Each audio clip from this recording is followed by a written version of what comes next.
Hey, leuk dat je kijkt. Welkom bij Toertje de Basics. Ik ben Steven. En ik ben Nienke. Wij wonen in een busje en bevragen onszelf en mensen door heel Europa naar de basis. Met onze camera en microfoon gaan we bij mensen langs en vragen we wat voor hun de basis is. Leuk dat je met ons meereist vanaf waar je ook bent. Lekker achteroverleunen en kijken. Veel kijkplezier.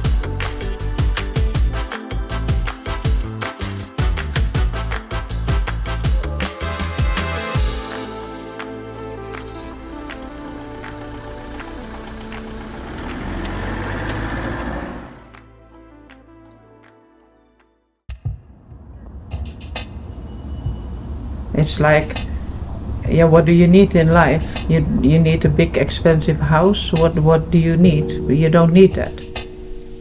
You can need other things. And find the peace in yourself and live more simplified and not joining the rat race anymore. The lively thing lies in the meeting between people. Yeah. People we meet. It's the seed that it grows in the connection Yeah. that comes up. Yeah.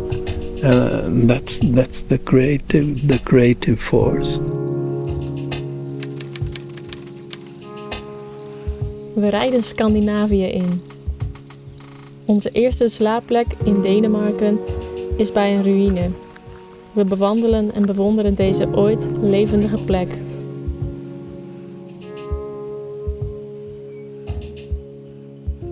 Het fort is al eeuwen oud. Via de loopbrug lopen we naar binnen. We vragen ons af wat er allemaal gebeurd is in dit oude fort. Eenmaal op de binnenplaats kan je de oude kamers en ruimtes nog zien.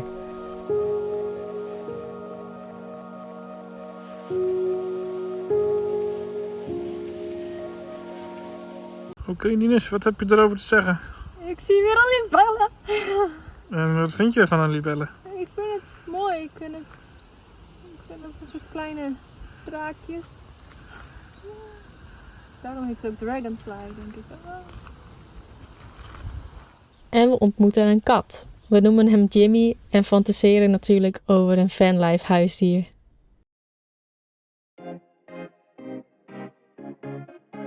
We bezoeken vrienden van mijn ouders.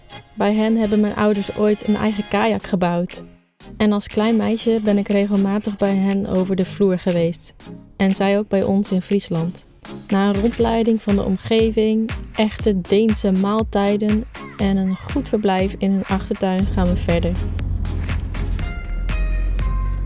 Maar eerst zwemmen in de mooie zee, in de buurt. Het water ziet er heerlijk uit. Hoe weet je nou dat het koud is? Ik heb het gisteren gevoeld. Echt? Ja. Oh. Maar ik vond het wel meevallen gisteren eigenlijk. Jij bent helemaal niet maar toen je voelde met je handen. Je bent helemaal niet in geweest. Maar jij ook niet. Ik heb Steven bang gemaakt. Want ik zie allemaal mini-kwallen. Ik ben ergens bang voor. Leugenaar.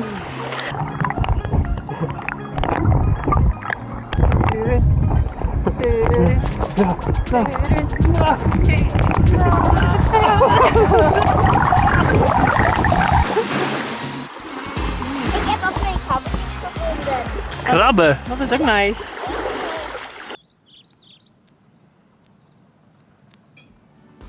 Het is altijd een verrassing waar we slapen. Dit beviel wel heel goed. Een veld helemaal voor onszelf. We merken dat het leven in de bus al wat begint te wennen. We kennen elkaar een jaar en kijkend hoe we nu in een bus wonen, kunnen we concluderen dat het goed gaat samen.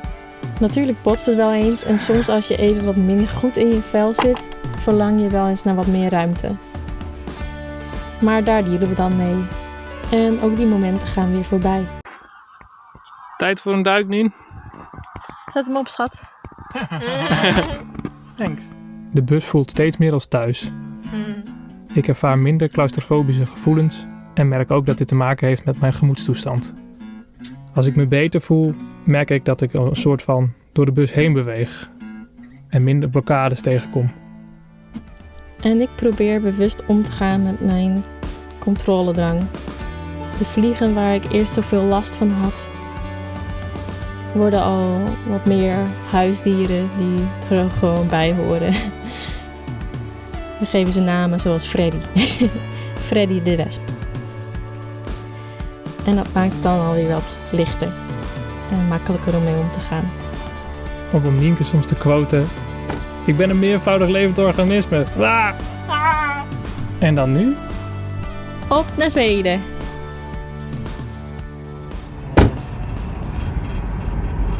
Zitten we toch wel op een hoogte, hè? Ja. Dat had ik echt niet verwacht, dat we dan al op zo'n hoogte zitten. Nee, ik ook niet. We gaan op bezoek bij Christer en Sonja. Christer gaf healingen in Nederland. Mijn ex-vriend organiseerde onder andere workshopweekenden met hem en ik was daar de kok en gaf yin-yoga. Christer begeleidde mensen met de intentie de verbinding met jezelf weer te voelen. We maakten muziek en zongen. Van dat zingen werd ik helemaal blij. In Nederland ontmoette Christer Sonja. Een paar jaar geleden zijn ze naar Zweden verhuisd. We rijden de legendarische grote brug over. Ja, de brug van Kopenhagen naar Malmö. Eenmaal in Zweden aangekomen is het niet ver rijden naar Christer en Sonja. Naar Loofstad. Maar ik weet niet of het ook echt een liefdesstad is. Ook al is het volgens mij een klein dorpje. Is het niet een stad? Ik denk dat het gewoon zo heet. En toen werd het hoog tijd om Christer en Sonja te vragen naar de basics. Hetzelfde vragen we ook aan Bie en Gunnar, vrienden van hun, die plots gezellig even langskwamen. The basics in life, yeah. It's for me, it's calmness, and also to have space to be creative. Really.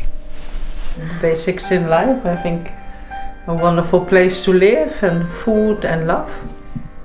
My life in Holland was like a rat race. You have to work and work and work and be successful, and it becomes like a rat race. But it's not really necessary because you don't have to push things anymore. You let things come to you. It's like, yeah, what do you need in life? You need a big expensive house. What do you need? You don't need that. Voor mij, de basics is dat ik echt naar de kern kan gaan van dingen. Dat voor mij echt de essentie uitgepuurd wordt tot op het bot, zou ik bijna zeggen. And we live this luxury life with the forest behind and the quiet. The quiet for people now, they're luxury. We had no quiet nowhere, so going in a shop, the music everywhere. And find the peace in yourself and live more simplified and not joining the rat race anymore. It changed a lot because we live in the middle of nowhere and we don't have a luxury bathroom. The dishwasher is broken, but you know, it's life. You get up. We don't have the central heating, so this will be a different life. But it's more fulfilling because you have to really join into life. I think like the winter time, of course it's gonna be very cold when we get up, but we have to start the fire and sit near the fire before it gets warm, but that's life. The lively thing lies in the meeting between people. Yeah. People we meet. Yeah. And it's like the seed you said. Yeah. Also. It's the seed that it grows in the connection that comes up. Yeah. That's the creative force in a way. Yeah, because it we comes all out need. in writing. Yeah. It comes out in drawing and painting also. Yeah. But that's the meeting with the canvas also. It almost comes alive. Yeah. And then it reflects in the people you meet. Yeah, it's the support from Bee also. That she's a very creative person and she gives impulses. I have to come over a certain step to the noise everywhere. Mm-hmm. And here is it, The forest is luxury for you. very luxury, Yeah. very luxury Mm-hmm. for both of us. And the animals, of course, too. They have that. Ja. En echt de zaadjes die, wat je in de natuur ziet gebeuren, zo de potentie van het zaadje dat al weet wat het wordt, dat ik dat voor mezelf echt ook kan ontwikkelen. Omdat er zit zoveel op bij heel veel mensen, op het vrij kunnen creëren, vrij kunnen zijn in wie je bent, wat je doet. En ook jouw eigen missie te volgen.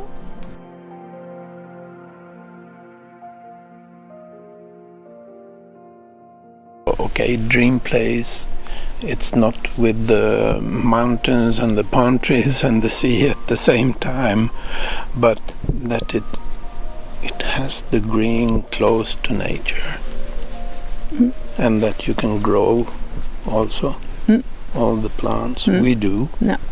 Yeah. Here, where we live now. Exactly, we live now. Exactly. It's a dream. That's a dream location, like no neighbors, living in the middle of nowhere.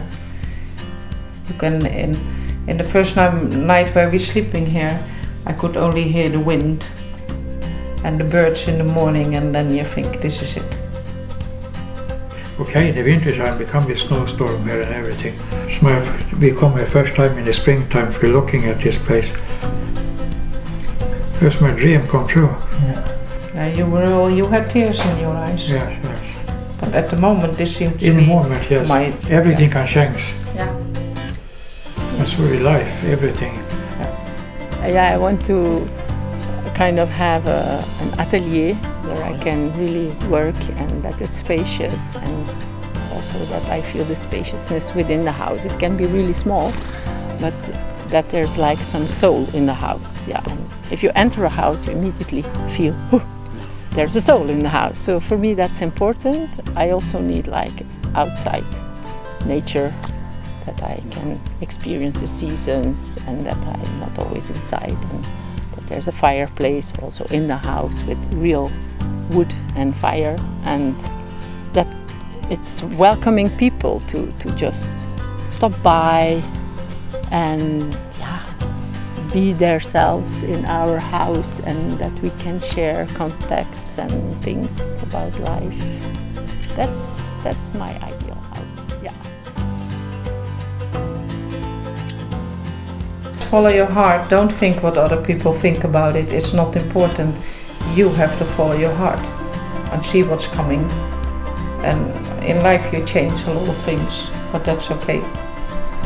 No, it's you already know inside what your talents are. When you come in contact with it, you already know what to do, and it comes easy. It comes easy if you just let go and just see, this is for me, this is true, this feels true, then it comes easy. The thing is now the whole world changes. We cannot live in the past anymore. And the whole world changes with everything. A lot of fear coming up. We must trust ourselves. Completely trust ourselves now. Yeah, so also then love yourself. Love yourself. Really love yourself for who you are. The answer is inside yourself, not outside. Yeah, for me it's like if I want to share something, it's like don't doubt yourself. That was my biggest life lesson, that I had to learn to just believe that what's here, this little seed of my potential, that it can be lived. It's just there for you to develop. So, and it took a long time before I overcame the fear of being who I am. and it develops even more. But that's kind of my message. So, yeah. Please do. So, thank you. Thank you very much.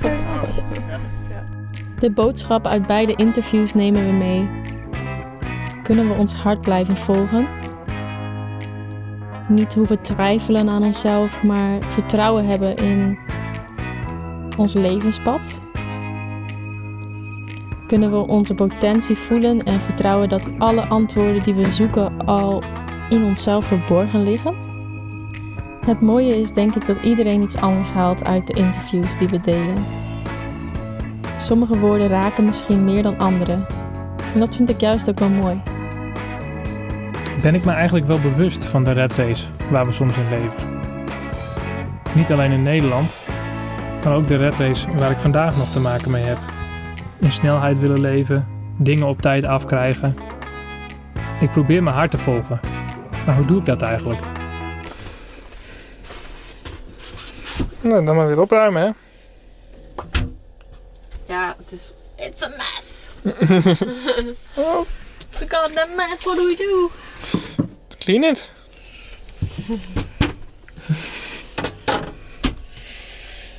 We clean it.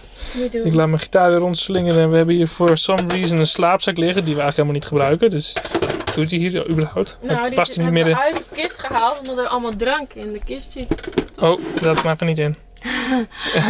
Die hebben we uit de kist gehaald omdat we ruimte nodig hadden in de kist. That's what you want to hear? Ja, het gaat er wel uit. Leuk, ja. Oké, nou dan ga ik nog even wat beelden maken en dan ben ik zo weer terug en dan help ik jou met opruimen. Oké, fijn, dank. Zet hem op, schat. Dankjewel. Dankjewel, Nine. Met hernieuwde inspiratie rijden we verder Zweden in en belanden dicht bij het water. Waar we tijdens een van onze ochtenddips samen met kwallen gaan zwemmen. Ik zei tegen Steven: kijk uit, een kwal naast je. Piepte ik uit. Ik had geen bril op, dus ik kon de kwallen niet zien. Wild sloeg ik om me heen en probeerde ik zo snel mogelijk het water uit te komen. Nienke had het niet meer. Ha ha. Ik moest heel hard lachen. Maar ik vond het ook niet echt een pretje. Dus ik was ook zeer snel het water uit. Bedankt voor het meereizen en tot ziens. Later.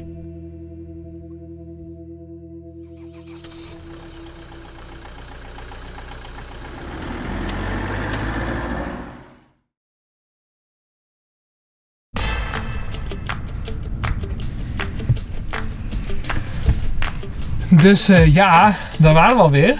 Aflevering nummer 2 zit erop. Ja. Christus, Sonja, Bie en Gunnar. Ik denk ook wel weer een beetje. Wel echt. Christus, Sonja, Bie en Gunnar, heel erg bedankt voor het delen van jullie verhaal. Ja, thanks. En voor iedereen die heeft gekeken, heel erg bedankt voor het meereizen. En laat ons weten wat je ervan vond. En dan reizen we volgende keer Zweden in, dus kom dan vooral ook weer met ons mee. Oké, tot ziens. Doei doei. Wanneer heb ik niks gezegd? Nee. Kan je het mooi mixen met die...